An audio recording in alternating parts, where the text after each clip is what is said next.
प्रतिवर्षाप्रमाणे doctor Babasaheb Ambedkar यांच्या जयंतीच्या निमित्ताने सम्राट मित्रमंडळ आणि बौद्ध नगर मित्र परिवाराच्या वतीने भव्य रक्तदान शिबिराचे आयोजन अहमदपूर शहरातील डॉक्टर बाबासाहेब आंबेडकर यांच्या पुतळ्याजवळ करण्यात आलं होतं। या रक्तदान शिबिरात 150 रक्तदात्यांनी सहभागी होऊन 150 बॉटल रक्ताचे दान केले।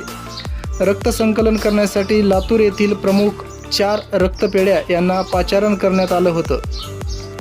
या रक्तदान शिबिरास माजी आमदार बब्रुवान खंदाडे, पूज्य भंते महावीर थेरो, माजी नगराध्यक्षा सरस्वतीबाई कांबळे, डॉक्टर सिद्धार्थ कुमार सूर्यवंशी, श्रीकांत बनसोडे, लक्ष्मीकांत बनसोडे, अरुणभाऊ वागंबर, माधव बनसोडे, प्रशांत जाबाडे, शिवाजीराव भालेराव, महाराष्ट्र राज्य मराठी पत्रकार संघाचे अध्यक्ष विश्वंभर स्वामी, सचिव शिवाजीराव गायकवाड, पत्रकार गणेश मुंडे, त्रिशरण मोहगावकर, अजय भालेराव आदी मान्यवरांनी भेट दिली। महामानव डॉक्टर बाबासाहेब आंबेडकर यांच्या 133व्या जयंतीच्या निमित्ताने 150 बॉटलचे रक्तदान देऊन खऱ्या अर्थाने महामानवास अभिवादन केल्याचे समाधान रक्तदात्यांच्या चेहऱ्यावर दिसून आले।